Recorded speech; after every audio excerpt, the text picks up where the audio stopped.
It all began as an ordinary day, but what happened next would ignite a firestorm that no one saw coming. A powerful cop wrongfully arrests a woman, convinced she's just another homeless nobody, but this woman is no ordinary person. Her fingerprints reveal a hidden past, a dangerous secret, and a plan that will rock the justice system to its core. Stick with us as this jaw-dropping story unfolds. You won't believe how it ends. Drop a comment letting us know where you're watching from, and don't forget to like, share, and subscribe for more shocking revelations. Part 1 analysis. It all begins with a seemingly mundane evening, where a woman named Maya Rhodes is simply going about her routine. Maya, a retired federal judge, is walking across the parking lot of a grocery store, pushing a squeaky cart with her groceries. She's just like anyone else, minding her own business, unaware that her quiet evening is about to be disrupted. The air is cold, and the evening is still, a typical autumn night that feels uneventful. However, her calm is shattered when Officer Derek Stone, a local police officer with a sense of entitlement, stops her in her tracks. He accuses her of being out of place, saying, "You don't belong here," despite Maya having legally paid for her groceries. Maya's initial confusion quickly turns into frustration, but she tries to remain composed, responding with a polite, "Excuse me?" Her words, however, do little to defuse the tension as Officer Stone continues to approach her in a menacing way.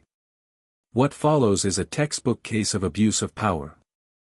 Officer Stone, without provocation, grabs Maya's wrist, twists it behind her back, and slams her against the hood of his police cruiser. Maya's groceries fall, and the sound of glass breaking fills the air. She's accused of theft, an accusation that makes no sense to her, especially since she has the receipt in hand. The arrest is labeled as resisting and probable theft, but Maya is left confused, vulnerable, and physically hurt. In this moment, the once routine trip to the store becomes a catalyst for a much larger story, one that will eventually expose a deep-seated corruption within law enforcement. Maya's arrest is not merely the result of an overzealous cop, it marks the beginning of a far-reaching investigation that will uncover systemic injustice. What seemed like a random, wrongful arrest quickly evolves into the trigger for Maya's fight against a corrupt system. Part 2, Introduction of the mysterious agent. The events take an unexpected turn when Maya, still reeling from the physical and emotional shock of her wrongful arrest, is transported to the precinct. Inside the police station, confusion and tension are palpable. Officer Stone's actions have caused more than just a disruption in Maya's life, they've sparked a chain reaction that reaches far beyond the confines of this small town. Maya sits silently in the holding cell, surrounded by the hum of radios and phone rings, trying to process everything that has happened. Despite the mounting confusion, she feels an uncanny calm. She knows the system too well. The feeling that she's not just another citizen in the criminal justice system, but someone with enough power and influence to do something about it, settles in. It's in this moment that her suspicions are confirmed. After a short while, a tall man dressed in a gray coat enters the precinct. He doesn't flash a badge or introduce himself, but the way the officers around him step aside signals that he holds authority far beyond their own. This man is no ordinary police officer. He's a federal agent sent to oversee the situation. He makes his way straight to Maya, not with the warmth of an introduction but with the coldness of someone who has already studied her case. The agent's presence marks a significant turning point. Maya, the retired federal judge, is not just any random person being caught in a wrongful arrest. She has been secretly investigating Officer Derek Stone and his connections to a network of corruption within local law enforcement. This investigation, which Maya had been conducting quietly for months, now becomes the key to exposing a much larger system of injustice. The agent doesn't waste time with pleasantries. Instead, he quietly motions for Maya to stand and signals for her to follow him. The back seat of the vehicle feels like a stark contrast to the warm, comfortable space she once knew. Maya, now realizing the full extent of what she's caught in, steers her thoughts away from personal hurt and towards the greater task at hand, bringing down those who believe they are untouchable. This part of the story sets the stage for Maya's investigation to move from the shadows into the spotlight. Her arrest, though unjust, becomes the perfect vehicle for unveiling the corruption that has festered in local law enforcement for years. What seems like a random act of profiling transforms into the first of many revelations about Officer Stone's involvement in illegal activities and ties to larger, more sinister forces within the police system. Part 3, the deepening investigation. In the back of the car, Maya sits quietly, her mind racing through the possibilities of what might come next. The federal agent, now revealed as Agent Thomas from the Department of Justice, doesn't speak much during the ride. The silence between them is heavy with understanding. Maya knows exactly why she's been arrested, and Agent Thomas knows exactly why she's been brought in. As they drive away from the precinct, the woman's thoughts shift to the years she spent quietly investigating the corruption within the police department. She had seen enough to know that Officer Derek Stone was just a pawn in a much larger game, a game that involved bribery, falsified reports, and illegal asset seizures. The names on the lists she kept, names like Captain James Hale, the police union boss, could destroy careers and reveal a network of collusion that stretched far beyond small-town policing. The deeper Maya looks, the more she realizes that the corruption isn't isolated. Officer Stone, while a major player, is only one part of a much more complex system that feeds on power, money, and influence. Maya's investigation had uncovered connections to a private company pushing for police privatization in small towns across the state, Horizon Enforcement Services, which stands to gain significantly if law enforcement agencies are contracted out to private firms. This company, with its deep pockets and shady dealings, is just one cog in the larger machine of institutionalized corruption. Maya had gathered evidence, body cam footage, dash cam recordings, and internal memos. That would expose everything. But until now, it had all been carefully hidden. Her arrest, however, is about to set the stage for the public exposure of the scandal. The very footage that would clear her name also acts as the key to unlocking the entire operation. Her quiet work, once kept in the shadows, now shines a light on the people responsible for tarnishing the justice system. Maya's fight for justice is no longer just about personal revenge or righting a wrong done to her. It has become a mission to take down the criminals who've made a mockery of the law and used it for their own personal gain. The system, which once seemed so distant and untouchable, now stands on the precipice of change, and Maya, despite her initial shock, is the catalyst that will bring this change about. Her next move is crucial. She knows that going public with her findings will spark a firestorm of controversy, but it's a fire she's ready to start. Maya's personal journey has now intertwined with something much larger, something that will impact not just her life, but the lives of countless others who have been silenced by the same corrupt system. Part 4, National Backlash and Support. The fallout from Maya's wrongful arrest and her subsequent exposure of the corruption in local law enforcement spreads quickly. The media catches wind of the case, and before long, every major network is covering the story. The fact that a retired judge is at the center of this investigation draws attention from all corners of the country. For Maya, the media frenzy is both validating and terrifying. Her face is now on every screen, her name in every headline. But as the national conversation picks up, so does the backlash. Supporters of the police force, as well as those with vested interests in keeping things the way they are, begin to push back against Maya's revelations. Local politicians, police unions, and the company behind the privatization efforts, Horizon Enforcement Services, begin spinning the story. They try to label Maya as a disgruntled ex-judge with an axe to grind.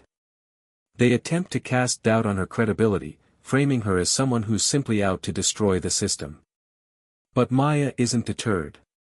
Behind the scenes, though, the situation is far from simple. The investigation into Officer Stone and his corrupt practices reveals a wider network of law enforcement officers who have turned a blind eye to misconduct and bribery. Names are leaked, and internal memos surface, showing that this corruption goes all the way to the top. The involvement of Captain Hale, the police union boss, shocks everyone. He's been the quiet force behind much of the department's illegal activities. As Maya's story gains national attention, she begins to feel the weight of her position. She's no longer just a retired judge, she's become the face of a movement that challenges the very foundation of law enforcement. People from all walks of life begin to reach out to her. Some offer support, while others criticize her for shaking the very foundations of the justice system. But one thing is clear, Maya's actions have forced the public to confront the ugly truths about the police system. Meanwhile, Maya's daughter, Simone, watches her mother's transformation with both pride and concern. Simone has always admired her mother's unwavering commitment to justice, but seeing her thrust into the spotlight is overwhelming. Simone understands that this fight is bigger than her mother, and bigger than them both. Maya's courage has inspired countless others, but it has also made her a target. In this moment, Simone makes the decision to join her mother in the fight for justice. This decision doesn't come lightly. She knows the personal and professional risks involved, but she also knows that the system can't be changed from the outside. To tear down the walls, she'll need to know exactly how they were built. Simone's decision marks a pivotal moment in the fight for justice. With both mother and daughter now committed to taking down the corrupt system, their journey becomes not just about exposing wrongs, but about building a future where those in power are held accountable. As the investigation continues to unfold, Maya and Simone stand together, ready to fight for what is right. Part 5. The courtroom battle. As the case against Officer Derek Stone and the corrupt system surrounding him moved from investigation to litigation, the courtroom became the new battleground. Maya Rhodes, once a revered federal judge, now found herself on the other side of the courtroom, fighting not only for justice but also for her personal vindication. The allegations against Stone were just the beginning. As Maya began to dig deeper into the corruption, she uncovered a far-reaching network of collusion involving local law enforcement, political figures, and private interests, all tied to Horizon Enforcement Services, the private firm pushing for police privatization. Maya's testimony was the centerpiece of the trial.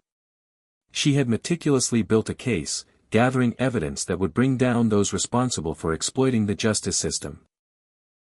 The footage from body cams, dash cams, and internal station recordings had provided an unshakable foundation for her claims. The judge and jury listened as Maya detailed the abuse of power she had witnessed and experienced at the hands of those who were supposed to protect and serve. The tension in the courtroom was palpable. Maya stood, calm and collected, as she recounted the moment when she was wrongfully arrested by Officer Stone. The broken groceries, the unjust accusations, and the physical pain she had endured, it was all there. But it wasn't just about her personal ordeal. She had seen it all before. This wasn't the first time that law enforcement had turned a blind eye to corruption. What had happened to her was a symptom of a much deeper issue, one that stretched far beyond the borders of this town and into the very fabric of the system itself. The defense tried to rattle Maya, questioning her motivations and casting doubt on her credibility. They argued that she was simply a disgruntled ex-judge with an axe to grind. But Maya stood firm. She had nothing to hide. The evidence was irrefutable. And even if they tried to discredit her, she knew that the truth would eventually come to light. The trial was about more than just Officer Stone. It was about exposing the entire system of corruption that had allowed this to happen in the first place. As the trial progressed, the courtroom became a stage for Maya's quest for justice. But it wasn't just her fight. Simone, Maya's daughter, stood by her side, supporting her every step of the way. Simone had seen firsthand the toll this fight had taken on her mother, and she was ready to step up and fight alongside her. It wasn't long before Simone found herself speaking publicly about the case, sharing her own experiences with the public. The response was overwhelming. People who had been silent for years began to speak out, sharing their own stories of corruption, abuse, and neglect. Simone's voice added a new layer of depth to the case. As Maya's confidant and ally, she was a symbol of the next generation of activists who were committed to reforming the broken system. While Maya had spent her career in the courtroom, Simone was determined to take the fight to the streets, using social media and public forums to spread the message of justice. Together, they formed an unstoppable force. In the final days of the trial, Maya took the stand once more. This time, she wasn't just recounting the events of her arrest. She was laying bare the corruption that had been allowed to fester in the system for far too long. She spoke about the deals made behind closed doors, the hush money paid to silence whistleblowers, and the power structures that had protected those who broke the law. She didn't just want justice for herself, she wanted to tear down the walls of secrecy and corruption that had protected the guilty for so long. The defense tried to attack Maya's character, but it was clear that they were fighting a losing battle. The evidence was overwhelming. The jury had heard the tapes, seen the footage, and listened to the testimonies. There was no denying that Officer Stone and others involved in the scandal had abused their power. The jury deliberated for only a short time before returning with their verdict. They found in favor of the plaintiff, Maya Rhodes. The ruling sent shockwaves through the community. The corruption that had been swept under the rug for years was now in the spotlight, and the people who had been complicit in the system were being held accountable. Maya's victory was a triumph not just for her, but for everyone who had ever been wronged by the system. It wasn't just a victory in the courtroom, it was a victory for the people who had been silenced for far too long. Part 6. National backlash and support. Maya's victory in the courtroom marked the beginning of a new chapter in the fight for justice. The case against Officer Derek Stone and the corrupt network of law enforcement officials had brought national attention to the issue of police corruption. The media, once skeptical of Maya's story, now hailed her as a hero. But with this newfound fame came a backlash that was both swift and fierce. The response from law enforcement agencies and their allies was predictable. Police unions, political figures, and the private company Horizon Enforcement Services all began to push back against Maya's revelations. They labeled her a traitor to law and order, accusing her of destabilizing the system and undermining the rule of law. But for Maya, this was just the beginning of the real fight.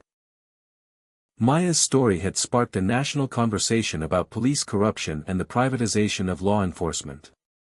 As the investigation continued, more names were added to the growing list of those involved in the scandal. High-ranking officials, once thought to be untouchable, were now under scrutiny. The reach of Captain James Hale, the police union boss, was exposed, revealing the extent to which the police union had been complicit in covering up misconduct and enabling corruption. As the story gained traction, Maya found herself becoming the face of a movement for police reform. People from all walks of life, activists, concerned citizens, and even former law enforcement officers, began to rally behind her.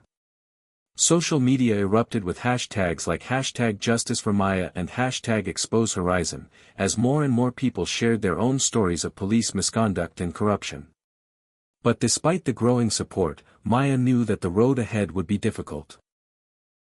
The forces that had been complicit in the system of corruption were not going to go down without a fight. She received threats, some anonymous, others direct, and had to take extra precautions to protect herself and her family.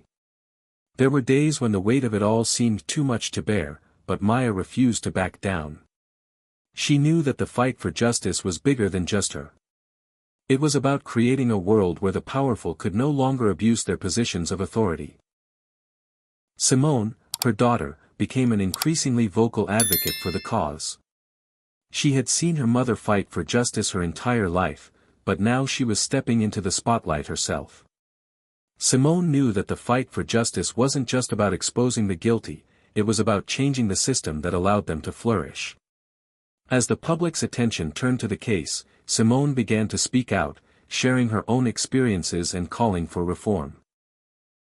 Simone's involvement in the movement gave Maya a renewed sense of purpose.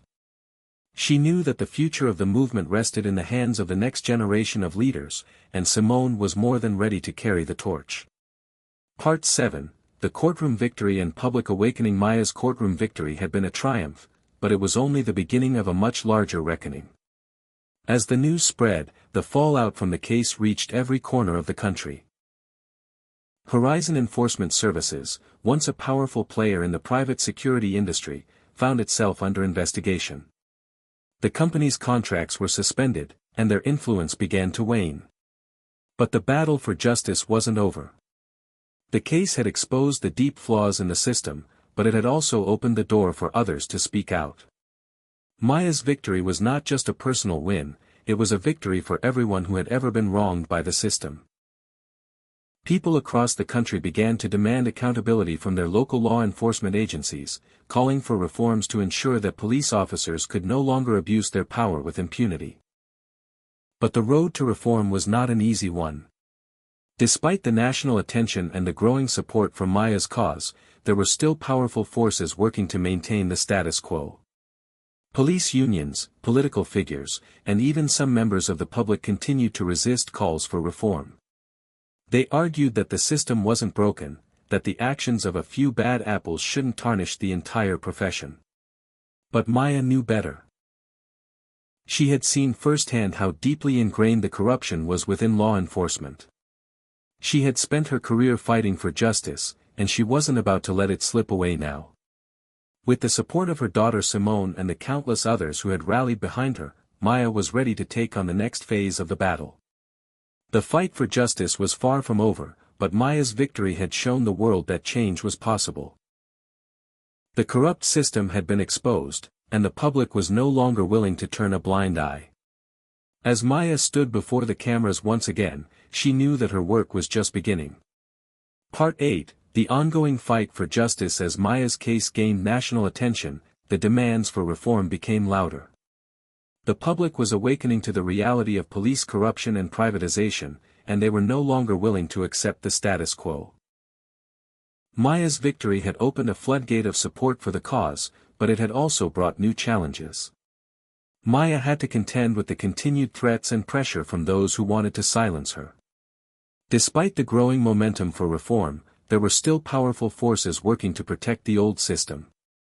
Maya knew that the fight for justice would be long and difficult, but she was more determined than ever. Through it all, Maya's daughter Simone remained by her side, offering her unwavering support. Simone had seen her mother fight for justice her entire life, and now it was her turn to step up and help carry the torch.